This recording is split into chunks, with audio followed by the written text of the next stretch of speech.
isugu timid xafladan waxaan ku salaamayaa dhammaantood wasiirrada taliyayaal ciidan leh maareeyayaal leh xildhibaano leh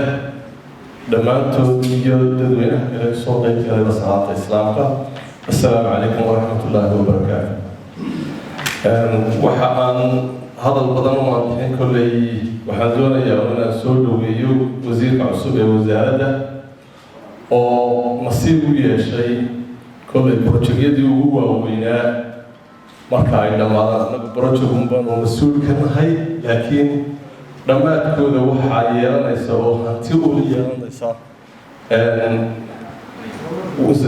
RBA-da oo wakiil uga noqonaysa dee wasaaraddii hoos maraysa marka waan ku soo dhaweynayaa wasiirka inuu nasiib u yeeshay projectga weyn ee soo socday labadii wasiire ka horreeyey ee wasiirkii bilaabay iyo wasiirkiisii ambaqaadayba maanta fursad uga helay inuu isagu filayo inuu isagu noqdo wasiirka xariga ka jari doona insha allah dhowaan gaar ahaan qaybta bariga oo imika iska diyaara insha allah bacda ramadaan 18 May ka horeysan oo aad arkaysaan projectyada bridge-yadii oo noo dhammaystirmay labada bridge u dambeeyey oo embankment-koodii ama garbooyinkoodii socdaan dariiqii oo isku xidhmaya hargeysa ilaa iyo controlka berbera 4 kilomitir ka sokaysa labada face hore ku dhammaayeen insha allah dhawaan baynu ku xafladayn doonaa haddii la yidhaahdo wasiir jaaniska aad heshay kusoo dhawow xagga galbeedka hawl badan baa iyada ka socota oo wajaale ilaa iyo kalabaydh waxaan kala ku rajo weynay kalabaydh ilaa hargeysa lafteeda in hawsha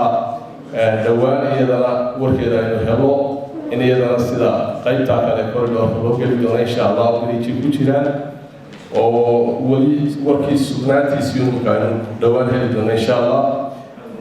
waan kugu soo dhaweynayaa wasiir wasiirka isagu inaga amabaxay kolley muraad buu nooga tegay muraadka in ilaahay ubiyaa ugu ducaynaynaa muraad khayrdaba ilaahay uga dhigo urur siyaasadeedka oo furayno noqdo urur siyaasadeed hana qaada waxaan kusoo gebagabeynayaa dhammaantiin waa salaamantihiin wasalaamu calaykum waraxmatullaahi wabarakaatu